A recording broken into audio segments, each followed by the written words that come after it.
Hey, welcome back. In this lesson, what we're going to go through is defining the three different terms: mind, body, and spirit. Now, this is really important because if we're confused about these terms, then obviously we're not going to have good clarity as we go along on our journey, and therefore we'll be delayed at getting to our ultimate goal, which we've defined as reawakening to who we are in reality as Sat Chit Ananda. So let's start there at the top here, Sat Chit Ananda, which is another term for spirit. So just think that when we use this term Sat Chit Ananda, it can be interchanged with spirit as well. And remember, that means that it is eternal, self-sustaining, and unchanging.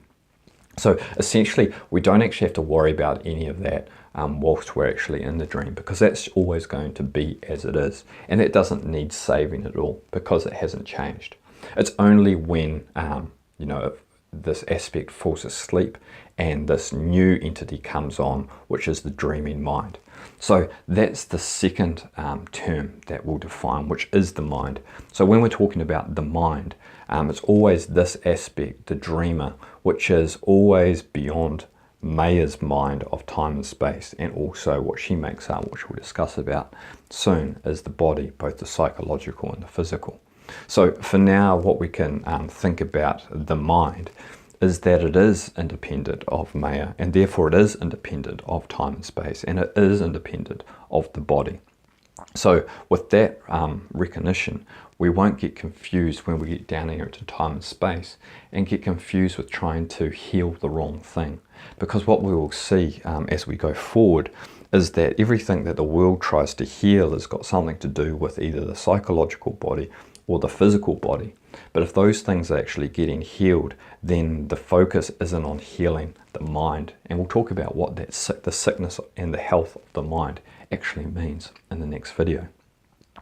So all that this mind has to do is to choose which basically interpretation that it wants to take whilst it is dreaming. And the two interpretations it can choose is either Shiva, which is simply the memory of who it is as spirit, so that through his guidance, the dreaming mind will actually wake back up to spirit. Otherwise, if he chooses Maya, then Maya's teaching is always going to convince the mind that it is actually a body down in time and space. So that's the third concept, is the body. So the body can be seen as the physical body, obviously, but also the psychological body. So the psychological body is all the different thoughts and concepts we have about ourselves as individuals. But obviously, because all of that is all a product of what's coming out of Maya's unconscious mind, then all of that is actually independent of the true dreaming mind, and that they are just part of, the two types of bodies, the physical and the psychological. So with that understanding, then, as I said, when we move forward, we're going to have this clear separation of the three different concepts so that we know what actually needs healing. It's not the physical or the psychological body, but the actual mind that is outside of Maya's mind, which is actually making the wrong choice about who it wants to be. So until it makes the right choice, then it is always going to obviously fall down into time and be a slave to all of the laws that Maya then creates, because everything then will be, the body will always be under the laws of Maya's mind, which will always result in obviously the dissolution of the body at the end. So it will be a fearful experience. But if we can understand that the mind has the power to wake itself up, first of all to be the dreamer, and then second of all to be beyond the dream itself. So this is the first thing that really needs to happen on our journey, is to completely change our identity of who we perceive ourselves to be whilst we're having this experience of time and space. Because if we stay down here as a body, then of course we're going to be powerless, and there's nothing that we can do about anything that's going on around us, because it's so big and vast, and we all know the eventual outcome as a body. So the first thing that we have to do before we can really go on the journey home is to change our concept away from being a body to being the dreamer of the actual dream.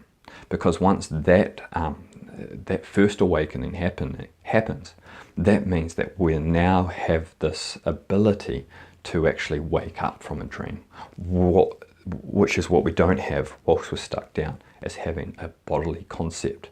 So this is really important because this is the first step on the journey home, so to speak, to actually have this recognition of who we are, and therefore the power that we have as this new identity, as opposed to the powerlessness we have as the bodily concept. So just start thinking about that moving forward, and yeah, just start to kind of understand and have a look at these two different types of concepts of being either a body or a mind, a dreaming mind, and understand that depending on which one we perceive ourselves to be, then we're going to interpret everything in our lives in completely different ways, and therefore also the purpose, because once we become a body, obviously everything will be for the body, whilst once we recognize that we're a dreaming mind, everything will be around trying to recapture who we are in reality. So, as always, feel free to keep the conversation going down below, and I'll see you in the next video.